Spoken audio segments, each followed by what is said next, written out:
Hello বন্ধুরা, good morning. আমার ছোট্ট একটা ভিডিওতে আবার সবাইকে স্বাগত। সবাই কেমন আছো? আশা করি সবাই খুব ভালো আছো। আমিও তোমাদের ভালোবাসায় অনেকটা ভালো আছি, অনেকটা সুস্থ আছি। আজকে আবারও চলে এলাম একটা ছোট্ট ভিডিও নিয়ে। ভিডিওটা শেষ অবধি দেখো, স্কিপ করো না। আশা করি তোমাদের খুব ভালো লাগবে। আজকে তো জানো শ্রাবণ মাসের প্রথম সোমবার, তাই পুজো দিতে যাব। ভিডিওটা তোমাদের সাথে শেয়ার করছি। প্লিজ প্লিজ সবাইকে বলছি কেউ স্কিপ করে দেখো না, পুরো ভিডিওটা দেখো আর আমার সঙ্গে থাকো। আর ভিডিওটা কেমন হয়েছে জানাবে। দেখো সকালের মনোরম প্রাকৃতিক দৃশ্যটা তোমাদের সাথে শেয়ার করছি। তারপর স্নান সেরে রেডি হয়ে পুজো দিতে বসে গেছি। বাড়ির ঠাকুরকে পুজো না দিয়ে কি আর মন্দিরে যেতে পারে, তাই পুজোটা সেরে নিচ্ছি। বলো তো বন্ধুরা, আমার ভগবানের আসনটা কেমন দেখাচ্ছে? সবে মাত্র বসেছি, দেখো আমি কেমনভাবে আমার ভগবানের আসনটাকে কেমনভাবে সাজিয়ে তুলি, তোমরা দেখো একে একে। আর ঠাকুর পুজো করতে তো একটু সময় লাগবেই, সবাই তো করো জানো। আর কিছু বলছি না। একে একে ঠাকুরকে স্নান করানো, গঙ্গা জল দিয়ে ঠাকুরকে আবার ধোয়ানো, দেখতে দেখতে পুজো সেরে বসে গেছি। আলতা পরবো, মন্দিরে যাব, আলতা পরবো না তা কখনো হয়? আমার আলতা পরতে কিন্তু খুব ভালো লাগে গো। আলতা পরে আর প্রথমেই রেডি হয়েছি, শুধু আলতাটা পরতে বাকি ছিল। আর বাট রান্নাটাও সেরে নিয়েছি। কেন বলো তো, আমার 3জন দিদিভাই যাচ্ছে, মানে তোমরা তো জানো আমার 3 যা, আমরা 3জনেই যাচ্ছি একসাথে।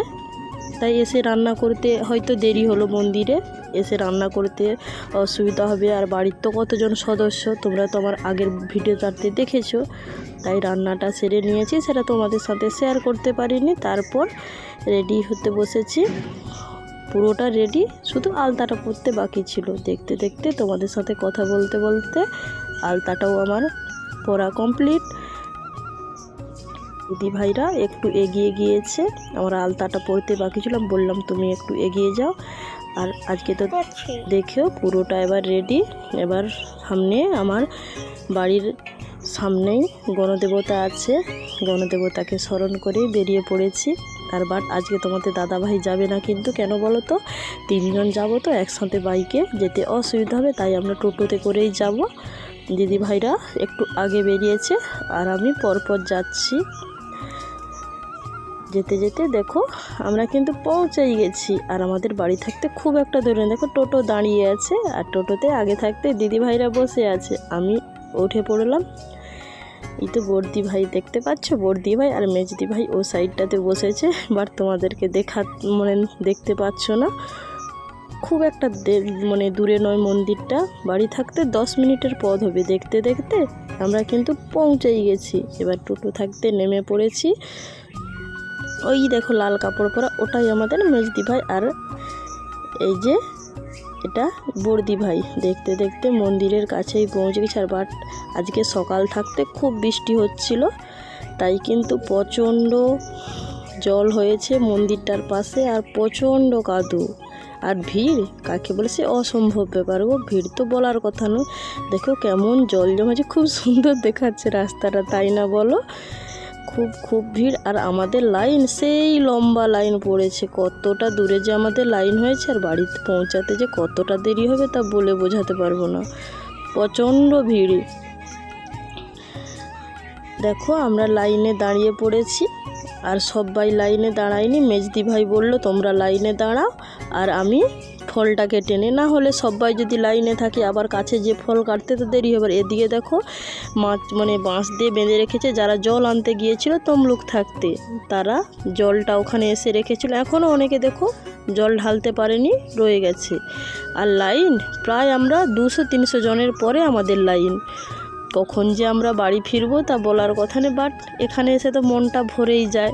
মন্দিরে এলে তো সব কষ্ট দুঃখ ভুলে কেবল ঠাকুরের আরাধনায় আমরা ব্রতী হই। ঠিক দেখো প্রচণ্ড মন্দিরের সামনেটাও অনেকটাই জল কাদা।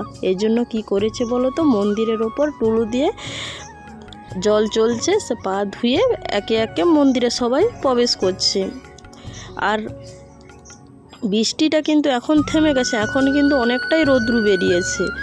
রৌদ্রুতে দাঁড়াতে পারবে না বলে কি করেছে বলো তো, বাঁকা মানে সোজা রাস্তাকে বাঁকিয়ে বাঁকিয়ে লাইনটা দিয়েছে। আর এদিকে যাদের জল ঢালা হয়ে গেছে, মন্দিরের ধূপ জেলে সামনে যে শিবের মূর্তিটা থাকে তার সামনে প্রণাম করবে আর জল ঢালবে, এই জন্য খুব ভিড়। আর এদিকে দেখছো একজন দিদিভাই দণ্ডি কাটছে। আর এখানে এটা মন্দিরের পেছন সাইডের পুকুর, এখানে যারা দূর থাকতে জল আনতে পারেনি এখানে স্নান সেরে, বা কেউ স্নান করছে বা কেউ করছে না, স্নান সেরে ঘটিতে করে জল নিয়ে একে একে মন্দিরে প্রবেশ করছে। আর এইদিকে দিদিভাই কিন্তু ফলটা কেটে নিচ্ছে। আমি কিন্তু লাইনে নেই, আমি বর্দি ভাইকে লাইনে দাঁড় করিয়ে দিয়েই আমি কিন্তু চলে এসেছি, একটু ভিডিও করব, তোমাদেরকে দেখাতে হবে না তাই। আর আমি যখন মন্দিরের ভেতর প্রবেশ করব তোমাদেরকে তো ভিডিওটা দেখাতে পারবো না, তাই আমি কিন্তু আগেই ভেতরে ঢুকে তোমাদেরকে ভিডিওটা করে দেখাচ্ছি। আর আমি যখন ঢুকবো, আমি তো দুধ ঢালবো, পুজো দেবো, তখন কি আমি ভিডিওটা করতে পারবো? তাই প্রথমেই তোমাদেরকে দেখিয়ে দিয়েছি মন্দিরের ভেতরটা কেমন। দেখতে দেখতে আমাদের কিন্তু পুজো দেওয়া কমপ্লিট। আর এখনও কিন্তু অসম্ভব ভিড়, অনেকে লাইনে দাঁড়িয়ে আছে। আর আমরা বাড়িতেও যাব, আমাদের পুজো শেষ করে আমরা চলে যাচ্ছি, বাড়ি যাচ্ছি। আর এখানে বাইরে এখনও অনেকজন লাইনে দাঁড়িয়েছে। তারপর এখানে কিন্তু প্রসাদ খাওয়া হচ্ছে, খিচুড়ি প্রসাদ। তাই ভাবলাম মন্দিরে এসেছি, ঠাকুর ভোগ খাবো না, তাই বসে পড়েছি খিচুড়ি ভোগ খেতে। আমাদের খাওয়া কমপ্লিট, এখনও কিন্তু অনেকে খিচুড়ি প্রসাদ খাচ্ছে। এবার বাড়ি যাওয়ার পালা। ভিডিওটা এ পর্যন্ত, ভালো লাগলে লাইক কমেন্ট শেয়ার করো। Tata bye.